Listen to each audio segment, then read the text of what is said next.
네, 요즘 화장품 광고를 보면 모공 관리용 화장품 선전이 자주 눈에 띄는데요. 여름과 무관하지가 않습니다. 네, 저는 모공하면 이제 아기들 피부가 떠오르는데 모공이 정말 하나도 없잖아요. 그래서 피부가 예쁜 게 아닐까 뭐 이런 생각도 드는데 네. 아무래도 어른이 되면 어쩔 수 없이 또 관리를 해야 되겠죠. 네, 그리고 앞서 말씀드린 대로 여름에는 특히 더 신경을 써줘야 된다고 합니다. 모은희 기자가 나와 있는데요. 흔히 땀을 많이 흘려서 모공이 커지는 거 아닌가 이런 걱정도 되거든요. 네, 여름철에는 유독 코나 뺨 주변으로 모공이 늘어지고 커 보이잖아요. 네. 이게 여름철에 땀을 많이 흘리니까 모공이 커진 게 아닌가 생각하기 쉽지만 땀구멍과 모공은 엄연히 다릅니다. 모공은 말 그대로 털이 난 구멍인데요. 피지가 분비되는 통로 역할도 하거든요. 그런데 피부 온도가 1도 상승할 때마다 피지의 양도 10%씩 늘어난대요. 그래서 더운 여름철에는 자연히 모공이 넓어질 수밖에 없겠죠. 한 번 늘어난 모공은 줄이기 어려우니까 오늘 이 시간 주목해 주세요. 뜨거운 태양열이 기승을 부리는 계절. 피부가 까맣게 타는 것 못지않게 고민이 되는 게 또 있는데요. 땀이 많이 나는 계절이잖아요. 그러다 보니까 모공이 점점 커지는 것 같아서 그게 고민이에요. 모공이 많이 보이는 얼굴은 왠지 늙어 보이잖아요. 모공이 제일 고민이에요. 이처럼 여름에 유독 모공 고민이 늘어나는 이유 들어볼까요? 보통 그 정상 체온이 36.5도 정도 되는데 피부 온도는 31도 정도 되죠. 근데 여름철이 되면 피부가 뜨거워져요. 그래서 진피층이 좀 손상을 받아서 탄력이 떨어지게 되고요. 땀뿐 아니라 피지 분비가 많게 되는데 이것들이 모공을 막게 되면 피지 분비가 제대로 안 되기 때문에 모공이 늘어나게 되죠. 그래서 실험해봤습니다. 먼저 실내에서의 피부 온도를 열 화상 카메라로 촬영하고요. 네. 볕이 가장 뜨거운 오후 1시쯤 15분 정도 야외에서 걸은 뒤 피부 온도를 쟀는데요. 자, 원 안의 십자 부분이 실험 비교 지점입니다. 약 9도 가까이 상승한 걸 확인할 수 있지요.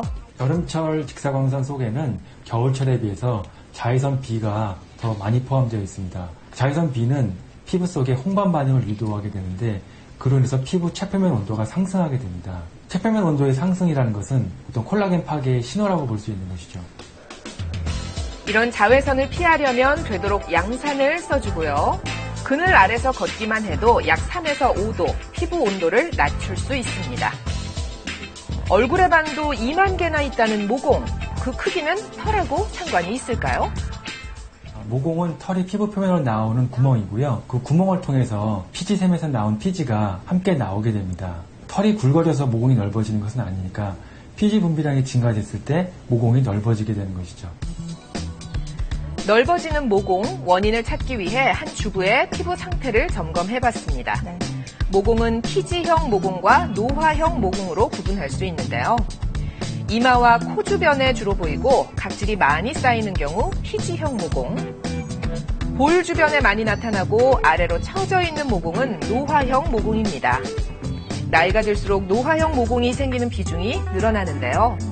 주부처럼 기존의 피지형 모공에다 노화로 인해 모공이 넓어지는 복합적인 경우가 많다고 합니다.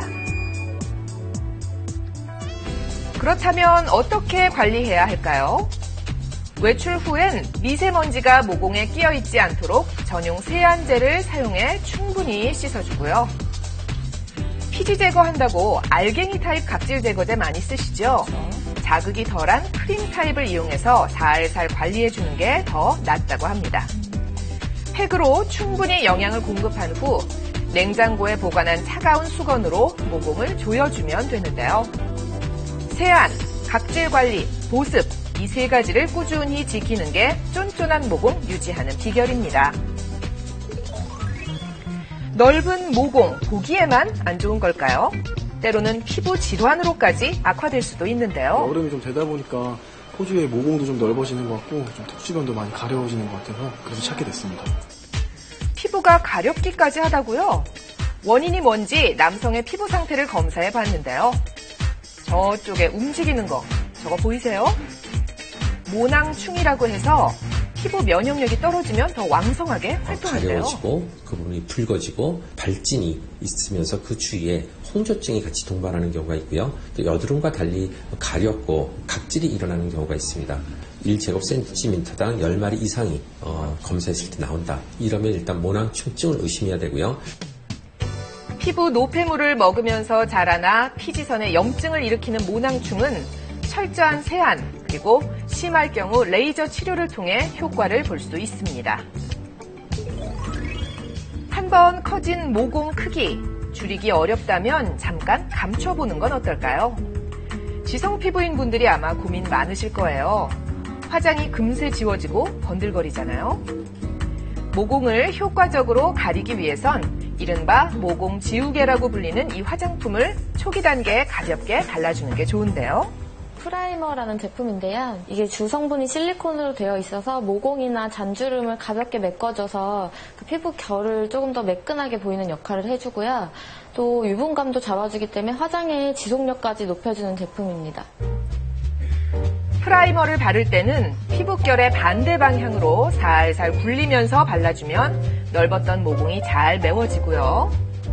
파운데이션은 프라이머랑 반대 방향이에요. 피부결대로 바른 후에 스펀지로 충분히 두드려서 밀착시키면 매끈한 피부 표현이 가능해집니다. 얼굴의 윤기도 촉촉하게 살아난다고요. 가벼워 보이는 누드톤의 화장을 하면 피부가 더 깨끗하고 생기 있어 보이는데요. 눈매는 베이지색으로, 입술도 틴트 정도만 발라줍니다. 프라이머 사용 후에는 반드시 꼼꼼하게 클렌징하는 것 잊지 마세요. 자, 피부가 정돈되면서 깨끗해졌죠? 간단한 메이크업으로 모공이 가려져서 너무 좋고요. 이젠 한여름에도 자신있게 나갈 수 있을 것 같아요. 동안의 상징이자 피부 탄력의 척도가 되는 모공. 생활 습관의 작은 변화로도 내 피부 나이 돌릴 수 있습니다.